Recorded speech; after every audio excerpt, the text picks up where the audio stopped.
Hello, Yeladim. It's story time. Today we're going to read the book, The Matzo Ball Boy. While we're reading, I want you to think if you recognize another story that is very similar to this one. Okay.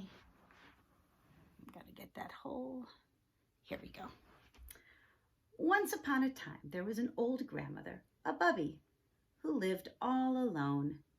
She lived in a tiny cottage at the edge of a small village in a far-off country whose name sounded like a sneeze. Her children were grown and children of their own, but could they be bothered to visit their mother? Not that she was complaining, but she couldn't help feeling lonely.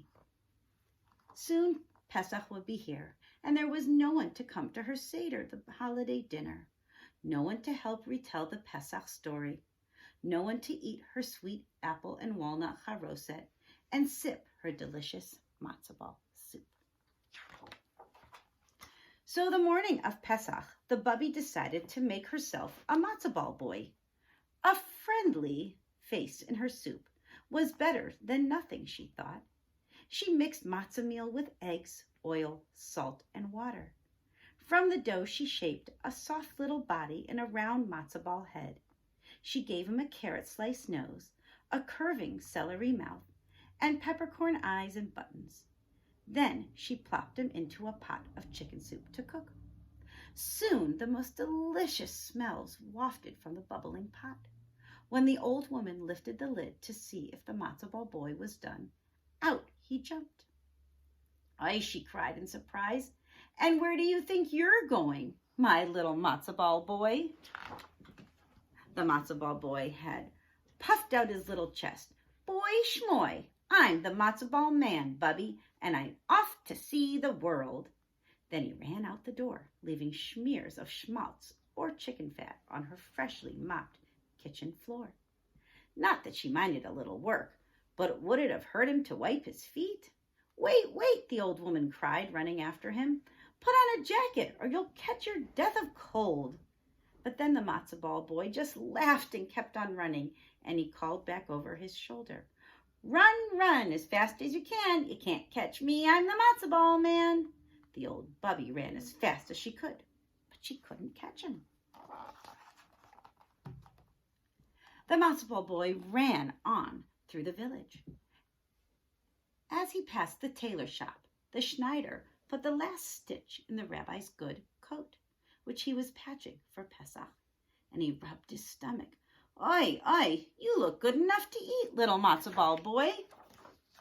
But the matzo ball boy just laughed and kept on running. He called back over his shoulder, "I've run away from my bubby, and I can run away from you too. So run, run, as fast as you can. You can't catch me, I'm the matzo ball man." The Schneider and the old bubby ran as fast as they could, but they couldn't catch him. The matzo ball boy ran on and on. Soon he passed the Yenta, the village gossip, and her 10 children coming home from the market with apples, nuts, and bitter herbs for their Seder. The Yenta dropped her basket and cried, "Oi, oi, you look good enough to eat, little matzo ball boy." But the matzo ball boy just laughed and kept on running. He called back over his shoulder, "I've run away from my bubby and the Schneider, and I can run away from you too." And then, just to show off, he repeated, "Run, run, as fast as you can," 11 times, one for each of the children and once more for the Yenta herself. The Yenta, her children, the Schneider, and the old bubby ran as fast as they could. They couldn't catch that matzo ball boy. Then the matzo ball boy ran faster than ever. He wasn't long before he came to the rabbi on his way to shul.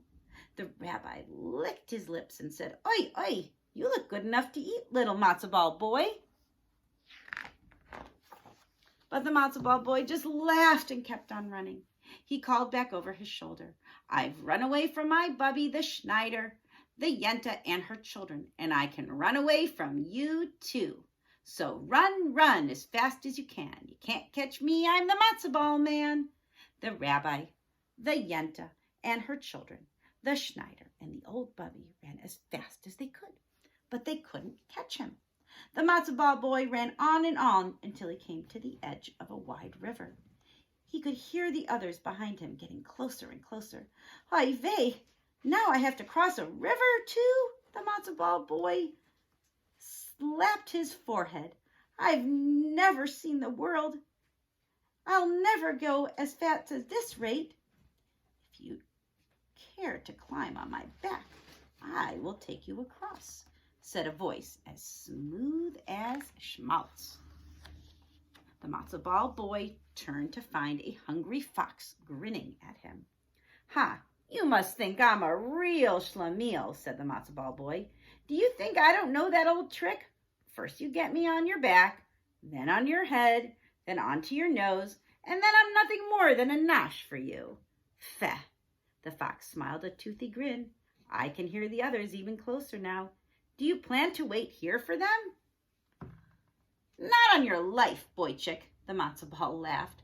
For someone who came from a pot of hot soup, this river will be a refreshing change. I'm not made of gingerbread, you know. Me, I'm going for a swim. And with that, the matzo ball boy jumped into the river and began swimming across. The fox jumped in too, but after only a few strokes, he saw he would never catch up with the quick matzo ball boy. He turned back, grumbling about cold food. When the matzo ball boy reached the far shore, he looked back and saw the dripping fox, the rabbi, the yenta, and her children, the Schneider and the old bubby, standing on the other side, calling, "Oi, oi, come back, little matzo ball boy." But the matzo ball boy just laughed and called, "Swim, swim as fast as you can. Can't catch me, I'm the matzo ball man." And since none of the others could swim except for the fox, who pretended he no longer cared, they turned away and began the long walk back home. The old bubby was the last to leave. "So go, have a good time," she called. "Not that I'm complaining, but is this the thanks I get for bringing you up from a little bit of dough?" The matzo ball boy watched them all go, and then, having nothing better to do, set off through the forest that lined the river's edge. It began to grow dark and cold, and soon the hungry and tired matzo ball boy felt he could walk no farther. Just then he came upon a poor man dressed in rags. The matzo ball boy was just about to run away when the man said kindly, "Oi, you need something good to eat, little matzo ball boy." The matzo ball boy nodded tiredly. "I've run away from my bubby, the Schneider, the yenta and her children, the rabbi and a fox, and I could run away from you too if I wanted. Of course, I wouldn't refuse an offer of a good meal and a soft bed." The matzo ball boy looked expectantly at the man. "No one should be alone and hungry on Pesach," said the man. "Come home with me. Our food is simple and our cottage is small, but you are welcome to join our meal." So the matzo ball boy followed the poor man through the forest until they came to a tiny cottage, hardly bigger than a shack.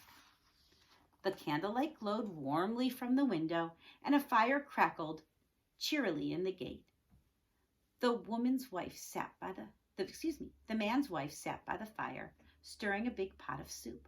The most delicious smell wafted from the pot, reminding the matzo ball boy of something, though he couldn't think of what. "Welcome," said the woman with a smile.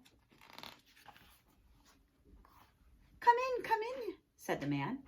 The matzo ball boy took a step inside. "Don't just stand there by the door where it's cold," said the man. "Come nearer to the fire and warm yourself." He held his hands out to the dancing flames and sighed in contentment. The matzo ball boy drew closer to the fire. Its heat made him feel relaxed and drowsy. "The soup will be ready soon," said the woman. She tasted a spoonful, then she shook her head in disappointment. "Seems a bit thin tonight. Can't tell what else it needs. Can you?" She held out the spoon to the matzo ball boy, who took it and leaned over the pot to scoop up a taste. And then, well, what do you say how it happened? Perhaps he fell in. Perhaps he was pushed.